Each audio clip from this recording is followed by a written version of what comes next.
Humans of the cardboard, welcome back to Just Nuts, guys. Today we're doing something a little bit different, but listen, we are in a pretty stale format in the TCG right now. We have not had a real product since Battle of Chaos. I mean, at least if you're like somebody looking for new cards to mess around with. So that's been over a month. We have almost a month until we get the Structure Deck Albaz Strike, which is hype, but still have 3 weeks away.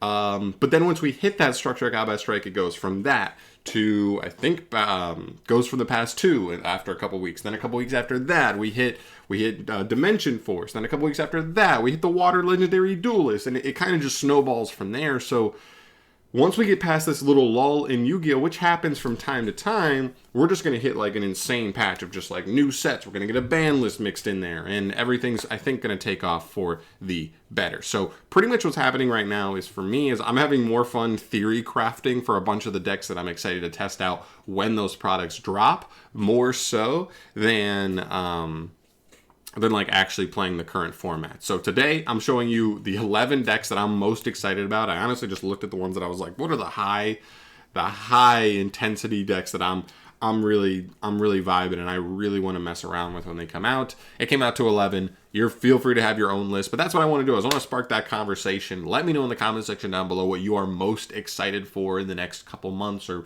just rest of the year for Yu-Gi-Oh! What do you want to see and what do you want to mess around with when it drops?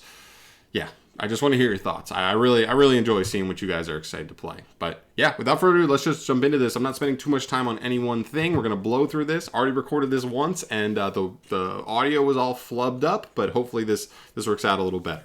So starting off first, obviously Lair of Darkness. I don't need to explain this too much. We get Structure Deck Albaz Strike here in a couple of weeks, and when we do, this deck gets a nice little buff, really. Labyrinth doesn't help this deck as much as I thought it might. I mean, there's synergy there, but I feel like it becomes more of a Labyrinth deck with a small Lilith or Lair of Darkness package, more so than like actual Lair of Darkness. So, but still, the deck has been getting more buffs than it has over the last handful of years, and I will take that absolutely. So definitely Lair of Darkness first. Next up, we have Valiants. This is actually lower on the list, and I'm actually going in order of, I think, excitement overall.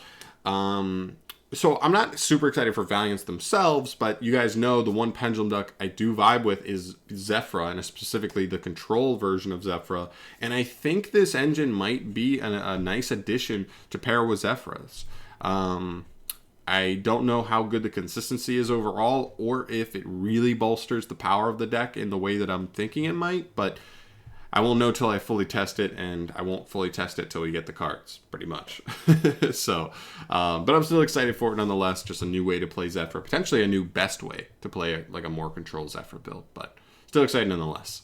Moving on from there, we have Code Talkers. I'm talking Code Talkers specifically. You could technically extend this to other Cybers decks, but listen, I've played Code Talkers as a combo deck. You kind of have had to play them as a combo deck up until this point, but now having access to this bad boy, I mean, he could still be played in the combo variants, but I think he definitely maximizes the deck's ability to play as a control deck. Just draw a ton of cards. You just play a small Cybers engine that facilitates this guy specifically and can potentially do some higher ceiling boards as well, but also just drawing and drawing and drawing. You play a bunch of hand traps, you play a bunch of traps, and you just control the board.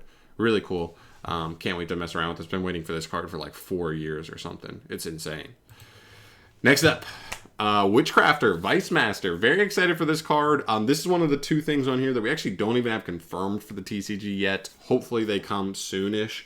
But this card's insane. Witchcrafter, one of their biggest things is they don't really feel like they have a strong enough win condition, and they're very slow. We'll see what happens to Verite Anaconda, because that card does help this deck, but even if it goes away, just giving this deck like an actual boss monster that can just like potentially win the duel by itself because of all the value it generates you, is definitely something to keep an eye on. So definitely a big fan of this card. Her design is sleek. Witchcrafters. Pretty excited. Next up, we move to Weather Painters. This is another one, like mainly it's the field spell. The Link 3 doesn't help as much as one might think, because we already have a Link 3 that's a little more oppressive.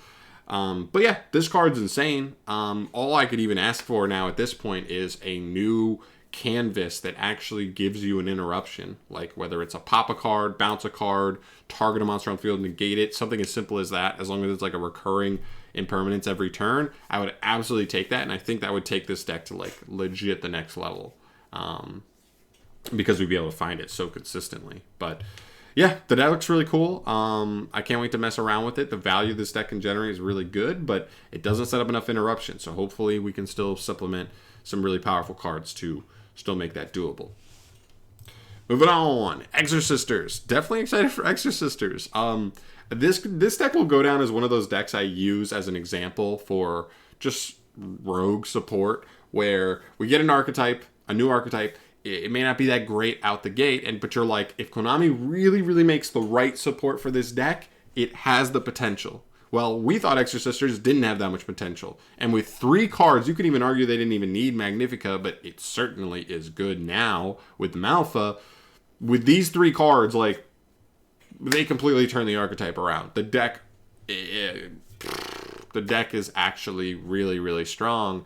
It's definitely going to be a rogue option, in my opinion. If you like control decks and you like the design of the deck and the way it works and exceeds and all that, this deck might be for you. Seriously, it's a legit, really powerful deck, and the engine feels so much smoother, so much more reliable than it did before. So definitely keeping an eye on Exorcisters. Dinoruffia, or Dinoruffia.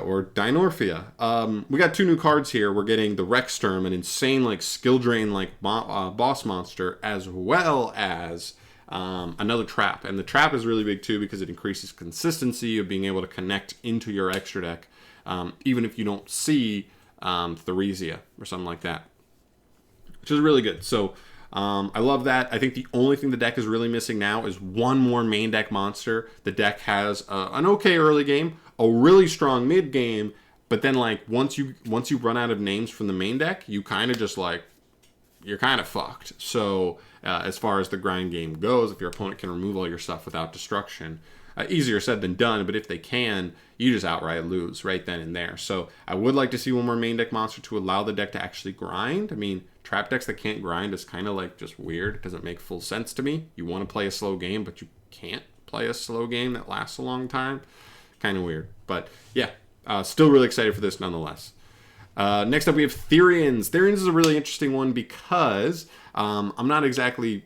I mean, I do want to mess around with the pure version, or like whatever, the Predaplant Therian version, because the pure Therian doesn't work right now. We'll see what comes out of Power of the Elements. We should get a card or 2 for this archetype there, but I just think the mechanic for the archetype is really cool. The fact that Regulus and the plant one are really splashable into machine and plant decks. I want to mess around with a couple of those. Just excited for this engine / deck all overall, because there's a couple things that I get to mess around with because of it.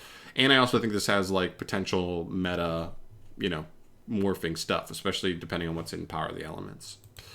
Next up here, Ages. This is the other one in which we do not have confirmed for any set whatsoever, but I'm still really excited for this. I'm not really a combo player, but the designs for this artwork is just so good. They gave them amazing support. They gave them a Rota. They gave them a recovery card from Grave. They gave them a new trap card that's really good, gives them a pop like every turn. A new Synchro Monster that's insane. A new Extender like Neptune.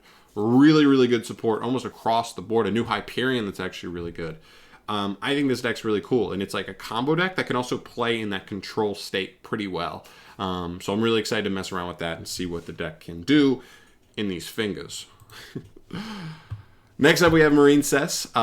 You guys know this. I spent like a month making like nothing but Marincess videos. I was so excited, and I am still really excited, but obviously having to wait, 6 months for this to drop, like obviously it was hard to stay pumped the entire time, but we're getting closer to this actually dropping, and I am very excited for it. It's really cool. I mean, I personally think Marisa is going to be better than Salamangrates as a rogue deck, but feel free to disagree. But I'm very excited. The deck's going to play. I'm going to play it. It's like that Salamangrate where they do a bunch of steps, but it's a bunch of steps to get to a control state. Very similar here. You're not setting up an insane board, but you do a lot of steps, linking off and whatnot, but then you just make a ton of resources. Insane value in this deck, for sure. And the last thing we're talking about today, the number one deck I'm excited for is Labyrinth. Honestly, looking toward this set, I was more looking forward to it as like, how does this work with Lair? How does this work with Lair? It does have synergy with Lair, but I think it's more its own deck than just a Lair support engine. And I think that's what's got me excited here. I mean, I don't want to go crazy here, and I don't want to scare any of you, but Labyrinth has the potential to usurp Lair of Darkness as my favorite deck of all time. It has the potential. I love the designs of everything. I love that they have like the moving Beauty and the Beast, like, you know, the clock and the stove and everything, like they move. But like, I also love the way the deck works. I love that it's a trap deck where like the monsters get you to the traps and the traps also get you to the monsters. I love that the engine connects really smoothly that way. It feels really consistent. But yeah, I mean, every archetype has its downfalls. It's a little bit slow out the gate, but it's a trap deck. You know, I expected that. But once it gets started, it is very hard to stop. So yeah, Labyrinth is probably number one for me. That's what I'm looking for. A couple months away, obviously, but we have a bunch of other stuff in the middle that we already went over in this video that I'll have to mess around with until then. So very, very cool. Those are the 11 decks that I'm most excited to mess around with in the future of Yu-Gi-Oh! We're just in this lull, and it's fun to talk about stuff. I'm having more fun talking about what I want to play post-Structure Deck Albaz and beyond, more so than actually playing the format currently. But I want to hear from you guys. Please let me know down below, what are you most excited for? Give me your little list. I love hearing about what you guys want to mess around with, because it gives me a good sense of like what my, you know, subscriber base is like messing around with and you guys are excited for. And yeah, it's just really cool. I love having those discussions. So thank you so much for watching. As always, let me know in the comment section down below your thoughts. I'm out of here. All that stuff. Peace.